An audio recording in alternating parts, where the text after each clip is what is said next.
بسم اللہ الرحمن الرحیم۔ السلام علیکم معزز خواتین و حضرات، آپ دیکھ رہے ہیں اس وقت الف پوڈ کاسٹ اور میں ہوں مجاہد خان تاثیر۔ امید ہے آپ بالکل ٹھیک ٹھاک ہوں گے اور گزشتہ پوڈ کاسٹ آپ کو پسند آیا ہوگا۔ سپر ایلیمنٹس کے حوالے سے ہم نے گفتگو کی تھی پروفیسر طاہر جاوید صاحب کے ساتھ، اور یقیناً آپ کے لیے یہ ٹاپک جو ہیں کافی مفید رہا ہوگا اور بہت ساری معلومات اس ٹاپک کے توسط سے آپ کو مل چکی ہوں گی۔ معزز خواتین و حضرات، آج ہم جس موضوع پہ بات کرنے والے ہیں، تم نیل سے آپ کو پتہ لگ چکا ہوگا کہ وہ ٹاپک کیا ہے۔ جی ہاں، آج کا جو ہمارا ٹاپک ہے وہ ہے ڈی این اے۔ ڈی این اے کے حوالے سے ہم گفتگو کریں گے اور اس کے ساتھ آپ کو بہت ساری اور بھی ہماری اس پوڈ کاسٹ کے توسط سے نئی باتیں معلوم ہوں گی۔ آج جو ٹاپک ہے اس کو سٹارٹ کرنے سے پہلے میں اپنے ساتھ موجود شخصیت کا تعارف کراتا چلوں۔ میرے ساتھ موجود ہیں محترم جناب پروفیسر حکیم الحیات صاحب، ان سے گفتگو ہوگی ڈی این اے کے بارے میں۔ ویلکم سر، خوش آمدید آپ کو کہتے ہیں۔ آپ کا بہت شکریہ مجاہد صاحب کہ آپ نے ہمیں پوڈ کاسٹ میں بلایا۔ ہمیں خوشی ہوئی ہے کہ آپ کے توسط سے ہم اپنی کچھ انفارمیشن، ہمارا جو کچھ نالج ہے وہ لوگوں سے ہم شیئر کر سکیں گے۔ اچھا حکیم صاحب، ہم دیکھتے ہیں تو سورہ طارق میں اللہ رب العزت والجلال فرماتے ہیں فَلْيَنْظُرِ الْإِنسَانُ مِمَّا خُلِقَ۔ تو اے انسان، یا انسان جو ہے وہ غور نہیں کرتا کہ اسے کس چیز سے بنایا گیا ہے۔ خُلِقَ مِن مَاءٍ دَافِقٍ، وہ پیدا کیا گیا ہے اچلتے ہوئے پانی سے۔ یخرج من بین الصلب والترائب، جو نکلتا ہے پیٹ اور پسلیوں کے درمیان سے۔ یعنی ہم بات کر رہے ہیں ڈی این اے کے حوالے سے، سپرمز کے حوالے سے۔ اللہ رب العزت والجلال نے قرآن مجید میں اس کو بڑی خوبصورتی کے ساتھ، بڑے حسن کے ساتھ ڈیفائن کیا گیا ہے۔ میں چاہوں گا کہ آپ ذرا تھوڑی سی اس کی ہسٹری پر نظر ڈال لیں۔ جدید سائنس سے پہلے سپرمز جو ہیں اس پر کیا رائے دی جاتی تھی کہ یہ اس کا اخراج کہاں سے ہوتا تھا، کیونکہ بہت ساری جگہوں پہ ہم نے یہ دیکھا کہ لوگوں کا یہ ماننا تھا کہ یہ جو ہے گھٹنوں سے سپرمز جو ہیں آ جاتے ہیں اور اس کا اخراج ہوتا ہے۔ لیکن قرآن کا جب ہم مطالعہ کرتے ہیں تو وہاں سے بتایا جاتا ہے کہ یخرج من بین الصلب والترائب، پسلیوں اور پیٹ کی سے یہ اس کا اخراج ہوا ہے۔ بالکل سر، سب سے پہلے تو میں جو آپ کے سپرم کا ذکر کیا ہے اس کے حوالے سے تھوڑا سا بتا دوں۔ سپرم جو ہمارے پاس ہے یہ ایک ایسا مکمل سیل ہے جس کے اندر یہ کیپیبلٹی ہے کہ وہ آفسپرنگ یعنی بچے پیدا کرنے کی صلاحیت رکھتے ہیں۔ یہ سپرم جب میل کے سپرم کے ساتھ یعنی اوم کے ساتھ، اس کے ایگ کے ساتھ ملتا ہے تو یہ آپس میں ملاپ کرتے ہیں۔ ان کے ملاپ کے بعد جب یہ ان کی تھوڑی سی گروتھ ہوتی ہے، گروتھ کس کے اندر ہوتی ہے؟ فیمیل کی باڈی کے اندر، جس کو ہم کہتے ہیں یوٹرس، وہ اسپیسیفک ایریا جس کو ہم یوٹرس کہتے ہیں۔ اس یوٹرس کے اندر جب یہ سپرم اور فیمیل سے نکلنے والا مادہ، یہ جب دو مادے آپس میں ملتے ہیں تو ان کے ملاپ سے ایک چیز بنتی ہے جس کو ہم کہتے ہیں زائگوٹ۔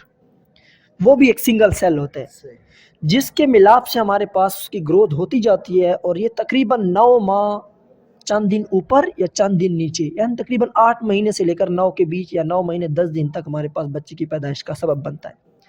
اس سے پیچھے اگر تھوڑا سا میں ہٹ کے جاؤں، بیسیکلی اس کے پیچھے کیا ایسی چیز ہے کہ یہ انسان کی تخلیق میں اہم کردار ادا کرتا ہے؟ اس کے پیچھے ہے ڈی این اے سر۔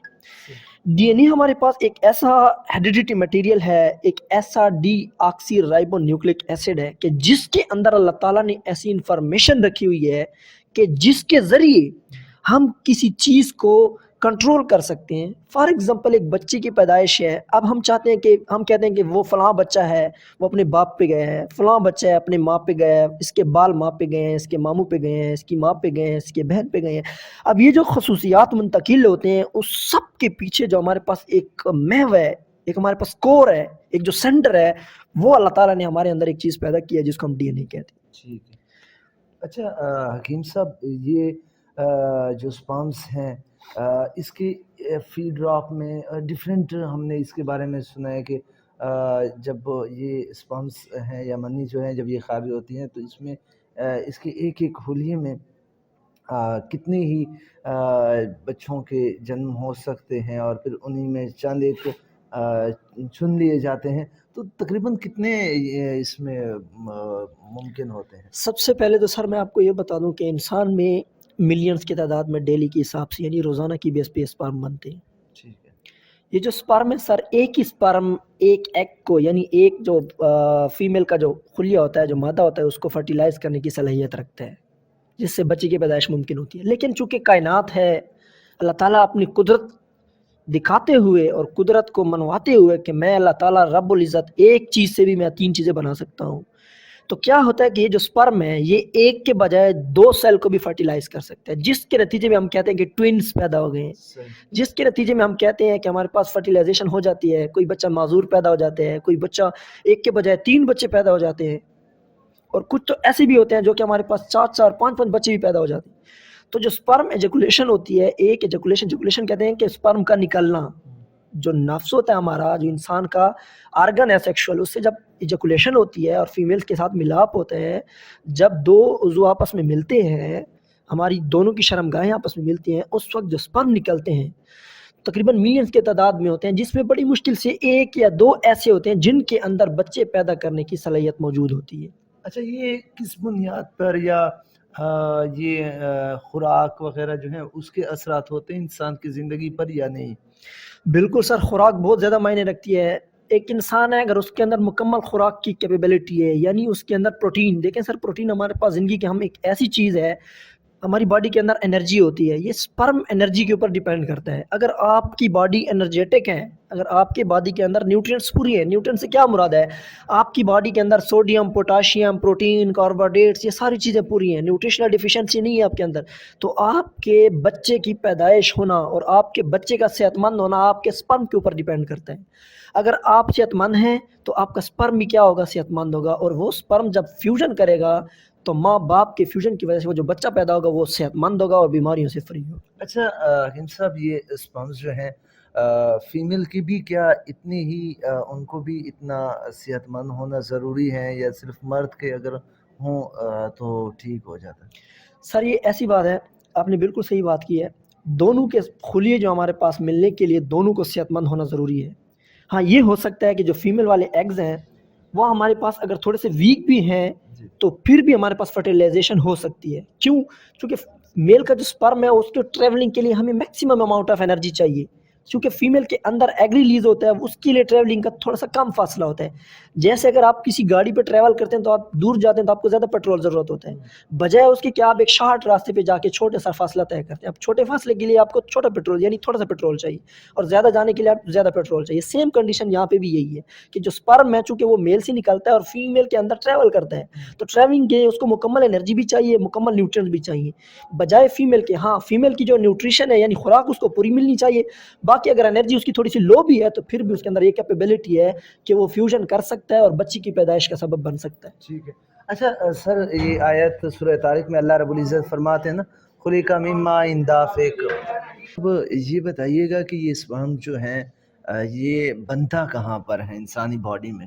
سر اگر ہم تھوڑا سا انسان پہ نظر ڈالیں تو انسان کے جو ریپروڈکٹیو پارٹ ہیں، جیسے کہ ہمارے پاس ٹیسٹیز ہیں، خصیے جس کو ہم کہتے ہیں، ان خصیے جو ہمارے پاس آرگن ہے جو کہ ہمارے پاس ہماری باڈی سے باہر کی طرف ہوتے ہیں، ڈاؤن ورڈ موومنٹ ہوتی ہے ان کی، ڈاؤن ورڈ پوزیشن پہ ہوتے ہیں، پرپینڈیکولر ہوتے ہیں باڈی سے. سر یہ جو آؤٹر کورنگ ہے اس کے اندر ہمارے پاس چھوٹے چھوٹے سے خصیے ہوتی ہیں، گول گول بال لائک سٹرکچرز ہوتے ہیں. یہ جو بال لائک سٹرکچر ہے یہ غدود کی طرح ہوتے ہیں، ان کے اندر چھوٹی چھوٹی نالیاں ہوتی ہیں. سر ان نالیوں کے اندر ہمارے پاس فلوئڈ ہوتا ہے یعنی پانی ہوتا ہے کچھ 70%، کچھ اللہ تعالیٰ نے ہماری باڈی کے اندر اسپیشل انزائمز بنائی ہوتی ہیں. انزائمز ہمارے پاس کیا ہیں، یہ ہمارے پاس پروٹین ان نیچر بھی ہوتی ہیں، پروٹین ان نیچر نہیں بھی ہوتی ہیں. یہ پروٹین اور کچھ کانٹینٹ سے مل کر ہمارے پاس انزائم بنتی ہیں، یہ کسی اسٹرکچر کی فارمیشن میں ہیلپ کرتی ہیں یا اسٹرکچر بنانے میں مدد دیتی ہیں. اب سر کیا ہوتا ہے ہمارے پاس کہ ہمارے پاس باڈی کے اندر ہارمون ہے جس کو ہم کہتے ہیں ٹیسٹوسٹیرون. ٹیسٹوسٹیرون ہمارے پاس، پہلے میں آپ کو بتا دوں یہ آتی کہاں سے ہے. سر ہم جو فیٹس، چربی وغیرہ استعمال کرتے ہیں ان کی جب بریک ڈاؤن ہوتی ہے ہماری باڈی کے اندر، اسٹمک کے اندر، یعنی ہمارے جو معدے کے اندر ہمارے پاس جو اسمال انٹسٹائن ہے وہاں پہ لائپیز انزائم موجود ہے. اس کی بریک ڈاؤن جب کرتی ہے تو اس کے بریک ڈاؤن کے نتیجے میں اس سے ہمارے پاس ایک انزائم بنتی ہے، ایک ہارمون بنتی ہے جس کو ہم کیا کہتے ہیں؟ ٹیسٹوسٹیرون. اب یہ جو ٹیسٹوسٹیرون ہے یہ ہماری باڈی کے اندر اسپیسیفک جو ہم ٹاپک پڑھ رہے ہیں سر اسپرم کے حوالے سے، چونکہ یہ میل ریپروڈکٹیو سسٹم کے اندر ہے، فیمیل ریپروڈکٹیو سسٹم کے، تو اس سسٹم کے اندر ہمارے پاس کیا ہوتا ہے؟ اسپرم کی پروڈکشن میں سب سے جو اہم رول پلے کرتا ہے وہ ٹیسٹوسٹیرون ہے. یہاں پہ وہ ٹیسٹیز جو ہیں جو خصی ہیں ہمارے پاس، ان خصیوں کے اندر وہ جو نالی ہیں، سب سے پہلے وہاں پہ فلوئڈ جمع ہوتا ہے. فلوئڈ اور واٹر آپس میں ملتا ہے تو اس کے نتیجے میں ہمارے پاس سیمن پروڈیوس ہوتا ہے. سیمن ہمارے پاس وہ فلوئڈ ہے جس کے اندر سپرم بھی پریزنٹ ہوتا ہے اور واٹر اور انزائمز بھی پریزنٹ ہوتے ہیں. اس سیمن کی جو فارمیشن ہے سب سے پہلے ہمارے پاس، ہم اس کو کہتے ہیں میاسس. میاسس کے نتیجے میں سر یہ ایک جو سیلز ہوتے ہیں ہمارے پاس، یہ ڈویژن کرتے ہیں ہمارے پاس، اور یہ 46 نمبر آف کروموسوم سے چلے جاتے ہیں 23 نمبر آف کروموسوم پہ. جب یہ ہاف بن جاتے ہیں تو پھر یہ ہمارے پاس وہاں پہ گرو کرتا ہے. اس کو خوراک پرووائڈ کی جاتی ہے باڈی کی طرف سے، جو میں آپ کو پہلے بھی بتا چکا ہوں نیوٹریشن کے حوالے سے. ٹھیک ہے. وہاں پہ جب اس کو خوراک مکمل مل جاتی ہے تو اس کا جو سیل ہے وہ پریپیئر ہوتا ہے، جس کو ہم کہتے ہیں کہ ہمارے پاس سیکنڈری سٹیج میں آ چکے ہیں. پرائمری سے جب یہ سیکنڈری میں آ جاتا ہے تو ہمارے پاس یہاں پہ ایک اور انزائم پریزنٹ ہوتی ہے جس کو ہم کہتے ہیں لوبریکیٹنگ انزائم. وہ جو لوبریکیٹنگ انزائم ہے وہ ایز اے گریس کے طور پہ کام کرتی ہے. ٹھیک ہے. جب یہ سپرم ٹریول کرتا ہے ہماری ان نالیوں سے گزرتا ہے اور پریشر سے باہر جاتا ہے، اس کے پیچھے وہی آپ کے پاس وہ جو گریس والی جو میں نے آپ کو بات بتائی ہے لوبریکیٹنگ انزائم، وہ لوبریکیٹنگ جو آپ کے پاس ہارمون ہے، وہ جو لوبریکیٹنگ انزائم ہے وہ اس کو فرکشن ریڈیوس کرتی ہے. جیسے کہ آپ کسی گاڑی میں آپ گریس ڈالتے ہیں نا تو اس کے اندر وہ اس کی چال اچھی بن جاتی ہے. سیم سپرم کی جو سپیڈ ہے وہ بھی اس پہ ڈیپینڈ کرتی ہے. جب خوراک پوری ہو جاتی ہے، وہ میچور بھی ہو جاتا ہے، اب وہ تیار ہے ایجیکولیشن کے لیے. جیسے ہی اس کو فیوریبل انوائرمنٹ ملتا ہے، جیسے ہی ہم میٹنگ کرتے ہیں کسی فیمیل کے ساتھ، اس وقت عضو خاص جو ہمارا ہے اس سے جب یہ نکلتا ہے تو اسی سپیڈ سے نکلتا ہے اور اس طرح ہمارے پاس بچے کی فرمائش. اچھا جی، مطلب ہم دیکھ لیں تو اسپرم جو ہمارے ہیں یہ اللہ نے بھی جس طرح قرآن مجید میں فرمایا کہ خلق من ماء دافق، تو یہ اچھلتے ہوئے پانی سے پیدا کیا گیا. تو ایک انسان کی باڈی کی ٹیمپریچر جو ہے وہ اس دوران بڑھ جاتی ہے، یا اس کے پیچھے اور کون سی وجوہات عوامل؟ سر جو ہماری باڈی کے اندر ٹیسٹس ہیں، جو سپرم ہے، اس کے لیے جو ٹمپریچر مینٹین ضروری ہوتا ہے وہ ہے 25 ڈگری سینٹی گریڈ. نارمل جو ہماری باڈی کا ٹمپریچر ہے وہ 37 ڈگری سینٹی گریڈ ہے. بالکل آپ نے ٹھیک کہا ہے سر. سر ہمارے پاس بیسیکلی جو سپرم ہے اس سے ریلیٹڈ ہمارے پاس اور انزائم بھی ہیں. یہ جو ایجوکولیشن ایکچولی ہوتی ہے اس کے پیچھے ہمارے پاس کچھ انزائم ہیں جس کو ہم کہتے ہیں پیچوٹری گلینڈ. ڈوپامین ہارمون جو ہماری برین کے اندر موجود ہے. دیکھیں ہماری جو ڈوپامین ہارمون ہے وہ ہمارے احساسات، جذبات، خوشی، غمی، جب بھی ہمارے ساتھ کوئی ایموشن کریٹ ہوتا ہے، ہم خفا ہو جاتے ہیں، ہمیں غم لگ جاتے ہیں، تو وہ ہارمون ریلیز ہوتی ہے.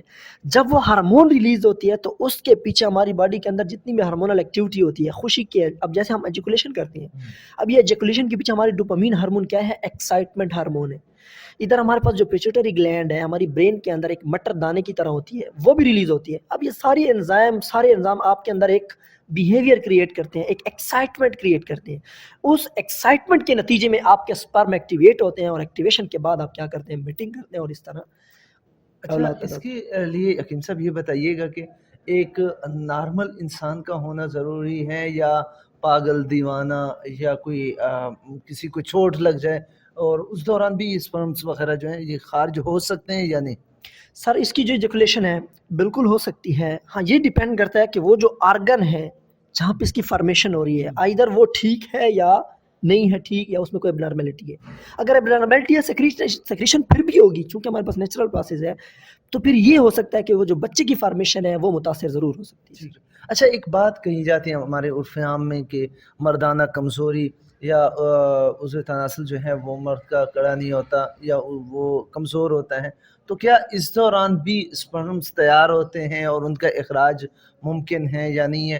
یا اس دوران بعض اوقات یہ ہوتا ہے جس کو مردانہ کمزوری کہا جاتا ہے محکمہ ذات، وہ یہ تو ہوتا ہے کہ جو فرد ہے اس کا عضو تناسل تو کام کر رہا ہوتا ہے، مطلب ایکٹیو تو ہوتا ہے، لیکن سپرمس خارج نہیں ہوتے. سو اس کے پیچھے کون سے عوامل ایسے ہیں، کون سی وجوہات ہو سکتی؟ سر دیکھیں میں ایک چھوٹا سا فیکٹ بتاتا چلوں، یہ ہمارے پاس ایک تلخ حقیقت ہے. آج کل جو ہماری ینگ جنریشن ہے وہ ہمارے پاس ایک نگیٹیوٹی کی طرف زیادہ چلی گئی ہے. موبائل کا اتنا ایکسیس یوز ہو گیا ہے، ہماری جو پہنچ ہے انٹرنیٹ تک، نیگیٹو فیلڈز تک، ہمارے جو بلو پرنٹس موویز ہیں ان تک ہماری ایکسیس بڑی ایزلی ہو گئی ہے. تو ان انٹرنیٹ ایکسیس کی وجہ سے ہمارے پاس ہم لوگ اس کا غلط استعمال کرتے ہیں. جب بچے اس کا غلط استعمال کرتے ہیں تو ہمارے پاس بچے ایک پروسیس سے گزرتے ہیں جس کو ہم کہتے ہیں ماسٹربیشن. ماسٹربیشن اس پروسیس کو کہتے ہیں کہ آپ آرٹیفیشلی اپنے سپرم نکالتے ہیں ٹھیک ہے. Without natural process. جب آپ اس طرح کرتے ہیں تو کیا ہوتا ہے سر کہ جو آپ کا پروسیس ہے، دیکھیے ایک چیز ہے نارمل طریقے سے ہوتی ہے. فار ایگزامپل ایک گاڑی ہے سر، اس کو آپ ایک نارمل سپیڈ، فار ایگزامپل ایک موٹر سائیکل ہے، سٹی موٹر سائیکل لے لیں. اب اس کی رینج ہے کہ وہ 70 تک وہ چلتا ہے. اب آپ اگر اس کو 100 تک لے کے جائیں گے نا تو اس کے انجن کے پرزوں کے اوپر پریشر پڑے گا، اس کے انجن کے پرزے خراب ہوں گے. سیم کنڈیشن یہی ہے. نیچرل پروسیس چونکہ نہیں ہوتا، آرٹیفیشیل ایجیکولیشن ہوتی ہے، فورسفل ایجیکولیشن ہوتی ہے. وہ جو ہماری نالی ہیں جہاں پہ سپرم بنتا ہے وہاں سے فورسلی یہ نکلتا ہے، وہاں پہ ریپچرنگ ہو جاتی ہے، وہاں پہ انزائم ڈسٹرب ہو جاتے ہیں، جس کی وجہ سے کیا ہوتا ہے کہ آپ کی جو سپرم کی پروڈکشن ہے وہ بیچاری رک جاتی ہے. ہمارا جو عضو تناسل ہے، جیسے آپ نے کہا کہ وہ ہمارے پاس اس کے سٹینڈ اپ میں یا مطلب ہے اس کے کھڑا ہونے میں ہمیں مشکلات پڑتی ہیں اکثر نوجوانوں کو. تو یہی مسائل ہوتے ہیں کہ ہم اس کی آرٹیفیشل طریقے سے زیادہ استعمال کرتے ہیں، جس کی وجہ سے ہمارے مسل ویک ہو جاتے ہیں، ہمارے جو پٹھے ہوتے ہیں یہ بالکل ویک ہو جاتے ہیں، کیونکہ ہم اس کو آرٹیفیشل طریقے سے غلط استعمال کرتے ہیں، اوور پریشر کرتے ہیں. سیم کنڈیشن ہے کہ اگر ایک بندہ ہے وہ نارمل طریقے سے، اب دیکھ لیں ایک بندہ ہے دیندار ہے، ان کاموں سے بچا ہوا ہے، بڑا مشکل کام ہے اس چیز سے دور رہنا، خود کو بڑا مشکل کام ہے. 20 بلکہ 20 نہیں، میں اگر کہوں کہ 2% لوگ بھی اس سے نہیں بچ سکتے. 98% لوگ مسٹربیشن میں انوالو ہیں، جس کی وجہ سے ہمارے پاس یہ مسائل پیدا ہو رہے ہیں. اگر ہمارے پاس ایک بندہ ہے وہ اچھی خوراک لیتا ہے، اچھا دیندار ہے، وہ کوشش کرتا ہے کہ میں ان چیزوں سے بچوں، آپ یقین کریں اس کو ان مسائل کا مسئلہ نہیں ہوتا. ہاں کچھ وجوہات ایسے آ جاتی ہیں کہ اس بیچارے کی خوراک اچھی نہیں ہے، اس کی جو عضو تناسل ہے اس کے پٹھے کے اندر کوئی مسئلہ آ گیا ہے، کوئی خوراک کی کمی ہو گئی ہے، کوئی کمزوری ہو گئی ہے، یا کوئی اس کو کوئی اور بیماری ہے. ورنہ تو اگر کوئی بچہ یا کوئی نوجوان مسٹربیشن سے ہٹ کے کوئی سوچتا ہے تو تقریباً جتنے بھی لوگ ہیں ہمارے پاس ان کی جو عضو تناسل یا ریپروڈکٹیو سسٹم ہے وہ مضبوط رہتا ہے. اچھا، یہ ایک حالت ہے ہمارے ہاں احتلام کی. سو اس سے جو اسپرمز ہیں ان پر کیا برے افیکٹ پڑتے ہیں یا نہیں پڑتے؟ یہ اس کے بارے میں بھی آپ ذرا تھوڑی سی وضاحت کر لیں، سر کیونکہ یہ حالت خواب میں ہوتا ہے انسان. سر یہ اللہ تعالیٰ نے ایک ایسا پروسیس پیدا کیا ہے. دیکھیں ہمارے پاس جب بھی کوئی چیز ہم بناتے ہیں، فار ایگزامپل ایک فیکٹری میں چیز بنتی ہے نا تو ہم اس سے پروڈکٹ تو نکال لیتے ہیں لیکن کچھ ایکسٹرا چیزیں بھی بچ جاتے ہیں جس کو ہم کہتے ہیں کہ ہمارے پاس فضلات ہیں. تو ہماری باڈی کے اندر جو مختلف قسم کے انزائم ہوتی ہیں، پروٹینز ہوتے ہیں، ان کے ملاپ سے ہمارے پاس کچھ فضلات پیدا ہوتے ہیں. اب ان فضلات کو نکلنے کے لیے اللہ تعالیٰ نے ایک ایسا نظام بنایا ہوا ہے کہ ہماری باڈی کے اندر جب سپرم کی تعداد ایکسیڈ ہو جاتی ہے، میں نے آپ کو کہا کہ دل کی تعداد میں ملین کی تعداد میں سپرم بنتے ہیں، تو کیا ہوتا ہے کہ وہ جو ایکسٹرا فلوئڈ ہوتا ہے جو ہمارے لیے ٹھیک نہیں ہوتا، اللہ تعالیٰ نے اس کے لیے ایک نظام بنایا ہو جس کو ہم عام زبان میں اسلام میں کیا کہتے ہیں، احتلام کہتے ہیں. یہ ایک نیچرل پروسیس ہے اور یہ بالکل ٹھیک ہوتا ہے. اس سے آپ کے اندر وہ جو فضلات ہوتے ہیں، وہ جو ایکسٹرا ہارمونز ہوتے ہیں، وہ آپ سے باہر نکل جاتے ہیں. یہ تقریباً نارملی 14 ڈیز یا 21 ڈیز، بعض اوقات ایسے ہوتا ہے کہ 1-1.5 مہینے تک بھی چلا جاتا ہے، لیکن نارمل جو روٹین ہے وہ 15 ڈیز ٹو 25 ڈیز اور 21، یعنی 15 سے لے کر 25 ڈیز کے بیچ میں کسی بھی وقت آپ کو ہو سکتا ہے، ایوری 15 to 20 ڈیز. اچھا، اس کی ایک ہی حالت ہوتی ہے یا ڈیفرنٹ حالتیں بھی ہوتی ہیں؟ سر اس کی کچھ حالات میں آپ کو بتا دیتا ہوں. اس کی 2-3 حالات ہیں. ایک ہے میں نے آپ کو روٹین بتائی ہے کہ 15 سے لے کر 25 تک وہ آپ کو خواب آتے ہیں، آپ کی ایکٹیویٹی کے بیس پہ آپ کیا کرتے ہیں اس کو مطلب ریلیز ہوتے ہیں انسان کی باڈی سے. اور اکثر اوقات جب آپ غنودگی کی حالت میں ہوتے ہیں، نیند کی حالت میں ہوتے ہیں، تو آپ کی برین سے اس کو نکالنے کے لیے کیا ہوتا ہے کہ وہ جو میں نے آپ کو ڈوپامین ہارمون کہا تھا، اس سے احساسات اور جذبات وہ آپ کے اندر کریٹ کرتے ہیں، جس کی وجہ سے جو فلوئڈ ہوتا ہے یہ باہر سیکریٹ ہو جاتا ہے. دوسری بات آپ کے پاس یہ ہے کہ اگر یہ نارمل طریقے سے سیکریٹ ہو رہا ہے، فار ایگزامپل ہر دوسرے دن آپ کو احتلام ہو رہا ہے، تو یہ آپ کے اندر کوئی اب نارمل ڈس آرڈر ہے، آپ کے اندر کوئی بیماری ہے جس کی بیس پہ ہمارے پاس کیا ہو رہی ہے، آپ کے اندر ایجیکولیشن ہو رہی ہے.